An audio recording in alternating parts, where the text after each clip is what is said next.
अस्सलाम वालेकुम दोस्तों। सोप सीरियल चंद्र किरण जे ईंदड़ नई एपिसोड में छा थींदो ऐं छा थियण वारो आहे, नई तफ़सीलात ॼाणण लाइ जेकॾहिं अव्हां असांजे चैनल ते नवां आहियो त महिरबानी करे असांजे चैनल खे सब्सक्राइब कंदा, जीअं हर ईंदड़ नई ख़बर जल्द खां जल्द तव्हां ॿाहिरनि ताईं मुहैया थी सघे। दोस्तों हाणे हलूं था ड्रामे जी तफ़सीलात जी तरफ़।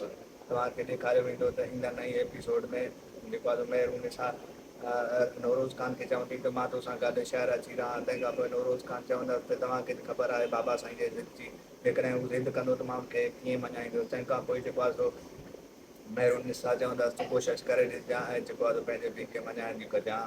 ऐं होॾो वरी तव्हांखे ॿुधाईंदा हलूं कि ईंदड़ नई एपिसोड में सोजरे खे जेको आहे अस्पताल मां डिस्चार्ज कयो वेंदो ऐं हुते हुनजी घरवारी सां मिलणु ईंदी। तंहिंखां पोइ हू चवंदसि जेको आहे सनम जी काथे आहे। तंहिंखां पोइ हू चवंदसि सनम अस्पताल में वियल आहे। ऐं हुन खां अलावा तव्हांखे ॿुधाईंदा हलूं कि जेको आहे नौरोज़ ख़ान सां ईंदड़ एपिसोड में पंहिंजो पीउ मिलणु ईंदो। जीअं दोस्तों तव्हांखे ॿुधाईंदा हलूं जेको घोट जो सरदार आहे उहो हुन सां मिलणु ईंदो ऐं हुन सां ख़ासि कचहरी वग़ैरह बि कंदो।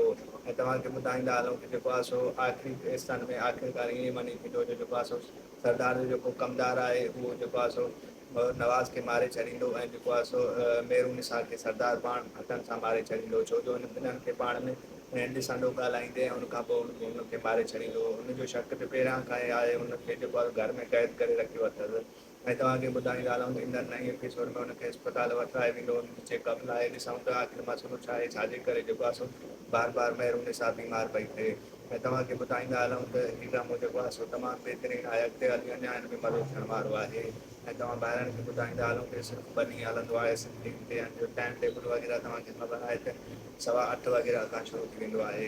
दोस्तों तव्हांखे मुंहिंजो रिपोर्ट कीअं लॻो कमेंट सेक्शन में पंहिंजो राय ॾींदा। वठंदासीं इजाज़त, मिलंदासीं नए वीडियो में। तेसिताईं रखंदा पंहिंजो ख़्यालु, ॾींदा इजाज़त। अल्लाह हाफ़िज़।